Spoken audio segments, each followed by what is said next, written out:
उत्तर प्रदेश की 9 विधानसभा सीटों पर होने वाले उपचुनाव से जुड़ा हुआ था उत्तर प्रदेश का भविष्य, उत्तर प्रदेश की राजनीति का भविष्य और योगी आदित्यनाथ की राजनीतिक मनोदशा और उनके राजनीतिक भविष्य से भी जुड़ा था उत्तर प्रदेश का ये उपचुनाव।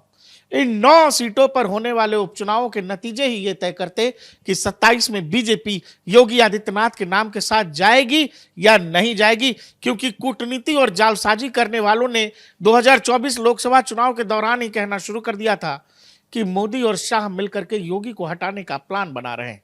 और उसके बाद से जो उपचुनाव के नतीजे आए हैं, उन उपचुनाव के नतीजों ने कोई और लाइन खींच दी है। और केवल वो लाइन नहीं, जो महाराष्ट्र के नतीजे हैं वहां तक योगी आदित्यनाथ के नाम की गूंज है। अभिषेक है हमारे साथ। मुझे याद है अरविंद केजरीवाल ने रैली से कहा कि अभी ये लोग प्लान कर रहे हैं योगी आदित्यनाथ को हटाने की, और फिर हमने देखा जो कुछ लोकसभा के नतीजे आए, लखनऊ में जो कुछ हुआ, संघ की बैठक, ये सब हमने देखा। ये उपचुनाव के नतीजे जो हैं, 9 सीटों पर 7-2 का नंबर, अब इसको क्या देख रहे हो आप? क्या यहां से योगी आदित्यनाथ के रास्ते में क्या कोई और भी ब्रेकर है, या यहां से वो अनविंसिबल हो गए? देखिए, योगी ने अपनी राजनीति करने का जो तरीका है प्रकाश भाई, वो अचानक से बदला था। अभी तक आपने देखा होगा योगी आदित्यनाथ का जो कोर इशू जो लेकर चलते थे पॉलिटिक्स में, वो था महिला सुरक्षा, समाजवादी पार्टी के कार्यकर्ताओं पर हमला बोलना या माफियाओं तक ही सीमित रखना। कानून व्यवस्था उनका सबसे मेन पॉइंट था। लेकिन इस चुनाव में क्या आपने उन्हीं योगी को देखा जो अब तक के चुनावों में आप देख रहे थे? मैंने नहीं देखा। मैंने देखा कि योगी आदित्यनाथ ने उस बात की परवाह करना छोड़ दी, जैसा ऐसा लग रहा था कि परवाह ही नहीं करते कि दूसरा धर्म क्या सोचेगा उनके बारे में। वो कोई हमारे आदि टिप्पणी नहीं कर रहे थे। लेकिन अब वही चीज़ है कि संविधान जो आपको ताकत दे रहा है अपने धर्म को एक करने की, अपने धर्म की रक्षा करने की, वो काम योगी बतौर मुख्यमंत्री खुलकर करने लगे। और वो बात हिंदुओं को पसंद आई। जब आज प्रेस कॉन्फ्रेंस में योगी आदित्यनाथ आए तो उन्होंने यही कहा ना कि अब लोगों को अपनी गोत्र के बारे में लोग पता करेंगे, गोत्र याद आने लगा लोगों को। मतलब वो निशाना अखिलेश यादव पर था कि भाई आप जाति तो हैं, हिंदुओं की जाति है, बहुत प्रमुख जाति है यादव, लेकिन आप बात नहीं कर रहे हैं, आपको बात नहीं करना है। और आप जो है जो राजनीति कर रहे हैं वो उस राजनीति में आप बुरी तरह से हार गए। और कुंदरकी की जो सीट है उस पर योगी ने साफ कह दिया कि समाजवादी पार्टी का अब भविष्य क्या होगा ये देखना होगा, क्योंकि मुसलमानों ने तो समाजवादी पार्टी को चुनाव हरा दिया। अब योगी आदित्यनाथ ने जब अपनी राजनीति थोड़ी बदली, उसका पूरा प्रभाव आपको उत्तर प्रदेश के चुनाव में दिखा। कुछ जगहों पे अगर विवाद छोड़ दिया जाए, जहां जहां समाजवादी पार्टी ने विवाद दिखाया, जीत का अंतर इतना ज्यादा है कि उपचुनाव में कोई गलत वोटिंग नहीं हो सकती। गलत वोटिंग या फेक वोटिंग या प्रशासन द्वारा मदद के दौरान करवाई गई वोटिंग, उससे अगर कहीं जीत हार होगी तो 200, 500, 1000, 2000, 4000, 5000 तक का दायरा होना चाहिए। लेकिन अब कुंदरकी में आप देखिए, मुसलमानों ने भर भर के बीजेपी को वोट दे दिया। मुसलमानों ने वोट किया है बीजेपी को। समाजवादी पार्टी के जो कैंडिडेट थे रिजवान, उनकी जमानत लगभग जब्त है। बाकी सभी जो 11 कैंडिडेट थे सबकी जमानत जब्त है। बीजेपी जीती है, सिर्फ हिंदुओं ने वोट नहीं किया, मुसलमानों ने दिया है। मुसलमान बीजेपी का अपने आप को हितैषी नहीं मान रहा है। यहां एक कंफ्यूजन लोगों को होगा कि कुंदरकी में मुसलमान ने योगी को वोट किया है तो उसके पीछे ये रीजन होगा कि पसंद आए बाबा। मुझे नहीं लगता। मुझे लगता है कि ये निगोशिएट करने की कोशिश है राजनीति में। और ये परिस्थिति मायावती के सामने भी मुसलमानों ने यूपी की खड़ी की थी। और मुसलमान ये चाहता है कि अखिलेश यादव को कहा जाएगा कि ये दिन है तो दिन कहो, ये रात है तो रात कहो, हम तुम्हें जो कहेंगे तुम वो कहो।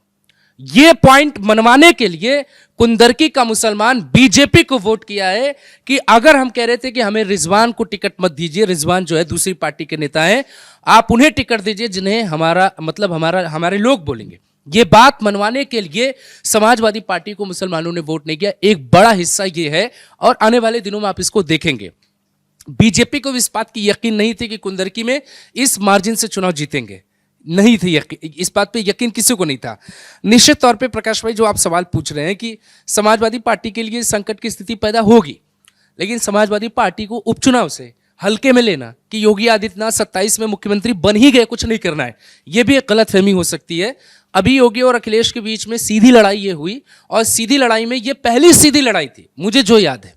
इसमें नरेंद्र मोदी प्रचार करने नहीं आए, इसमें बीजेपी का कोई बड़ा नेता प्रचार करने नहीं आया। ये योगी आदित्यनाथ की लड़ाई थी अपनी, और योगी आदित्यनाथ ने करहल के भीतर ये बता दिया कि सिर्फ 8000 वोटों से जीते हैं समाजवादी पार्टी।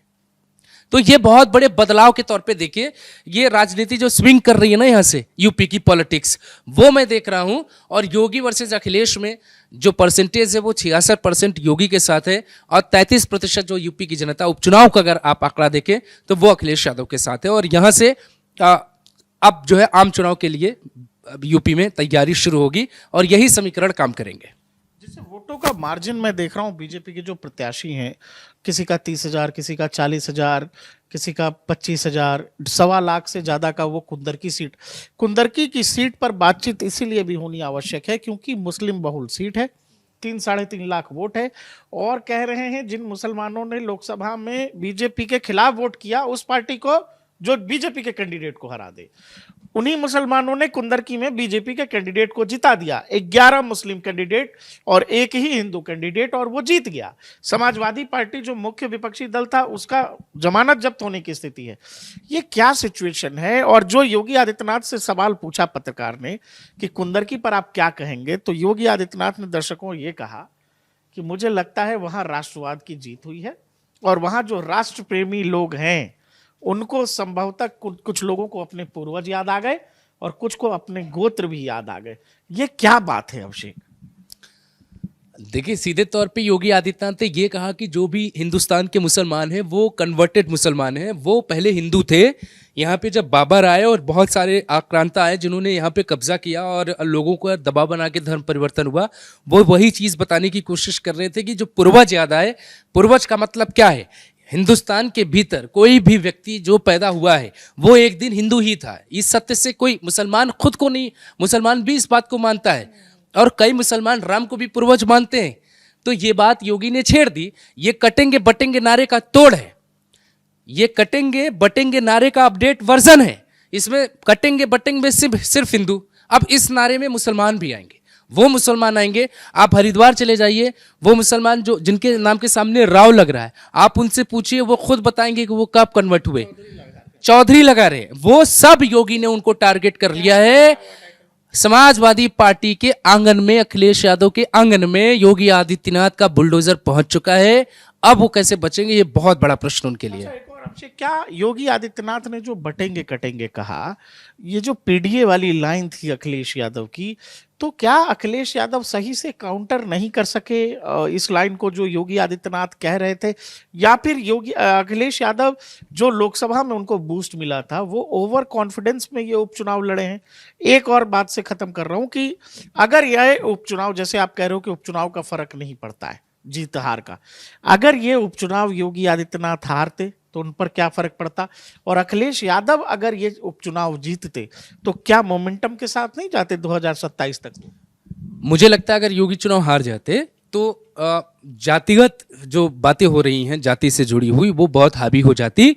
और योगी चूंकि ठाकुर हैं और जो ठाकुर कहकर अखिलेश यादव उन पर दबाव बनाने की कोशिश करते, इस चुनाव के हार के बाद योगी के पास बहुत कम विकल्प बचते खुद को सस्टेन करने के लिए। इसीलिए ये जीत उनके लिए बहुत इंपॉर्टेंट थी और इसीलिए पार्टी ने ये भी कहा था कि आप तय करिए कि आप संजीव शर्मा को टिकट देंगे गाजियाबाद से, आप जो है आपका जो उम्मीदवार है कुंदरकी से रामवीर, आप उनको बोलिए टोपी पहने की खजूर खाए। वो सबसे मतलब नहीं है, पार्टी को चाहिए था नंबर। आप ये चीज देखिए कि सिर्फ अखिलेश योगी आदित्यनाथ की बात नहीं हो रही थी। आज आपने देखा कि केशव प्रसाद मौर्य ने ये चीज एक्सेप्ट कर ली ना बैठ के बगल में, आज हंसते हुए बात करते हुए दिखाई दिए। अब उनको ये बात, सिर्फ जो बात आप पूछ रहे हैं ना, जो कह रहे हैं ना कि वो कुंदरकी का नाम लेकर योगी आदित्यनाथ ने उदाहरण दिया, अरे वो उदाहरण तो केशव प्रसाद मौर्य के लिए भी बैठ सकता है।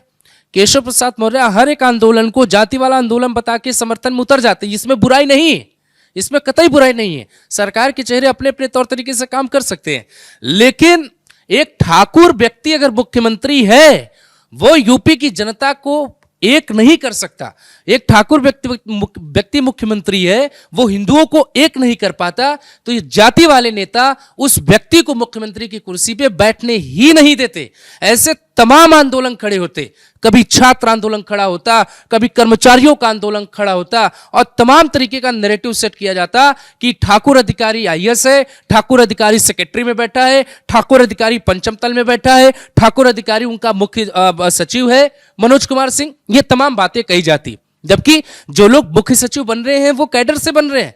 1992 कैडर जो चल रहा अभी केंद्र में चल रहा है, और जो कैडर के मुताबिक जो अधिकारी होते हैं उनको बनाया जाता है। लेकिन इस तरीके का नैरेटिव देखिए सेट किया जा रहा था। इलेक्शन के बहुत पहले छात्र आंदोलन की कुछ तस्वीरें हमने देखी थी, उसमें जो गंजेड़ी भंगेड़ी इन शब्दों का जो जिक्र किया गया था, वो क्या छात्रों ने ही लिखा था? यह बहुत बड़ा प्रश्न था। और इस पे ये वही एक दो फोटो थे जिसकी वजह से समाजवादी पार्टी एक्सपोज हो गई कि छात्रों के आंदोलन को भी आप कैप्चर करने की कोशिश कर रहे हो। तो योगी के लिए ये जीत न सिर्फ जीत है, बल्कि एक कहते हैं ना कि राजनीति में बार बार आपको अग्नि परीक्षा से गुजरना पड़ता है। और योगी ने अयोध्या में ये बात भी कही थी कि सीता को कितनी बार अग्नि परीक्षा से गुजरना पड़ेगा। ये जो अग्नि परीक्षा थी, ये सीधे तौर पे एक बात तो साफ हो जाती है, अब 27 में योगी अगर हार भी जाएंगे तो कोई ये नहीं कहेगा कि आप छोटे नेता हैं। हार जीत चुनाव में लगा रहेगा, लेकिन योगी ने अपने कद को जस्टिफाई किया है और अपने स्टाइल में किया है। जो स्टाइल है ना भाई, रोहित शर्मा एक बॉल पे चौका, एक बॉल पे छक्का, उसके तीसरे बॉल पे आउट हो जाते हैं, वही स्टाइल योगी आदित्यनाथ का है। योगी नहीं रुकने वाले हैं प्रकाश भाई। अब यूपी में बहुत सियासी भूकंप आने वाला है, और अभी वक्फ बोर्ड का कानून आप पास होने दीजिए, बहुत कुछ परिवर्तन होने वाला है। जब पूर्वजों की बात आ गई है तो पूर्वजों पे ही बात होगी। अब उत्तर प्रदेश के ये नतीजे इस लिहाज से भी महत्वपूर्ण हैं क्योंकि अगर योगी आदित्यनाथ के लिए ये चुनाव ऊपर नीचे से अलग कुछ और हो जाता, जो नंबर्स हैं, तो फिर योगी को जवाब देना मुश्किल हो जाता। ये कहानी शायद 2027 से पहले रोकी जा सकती थी।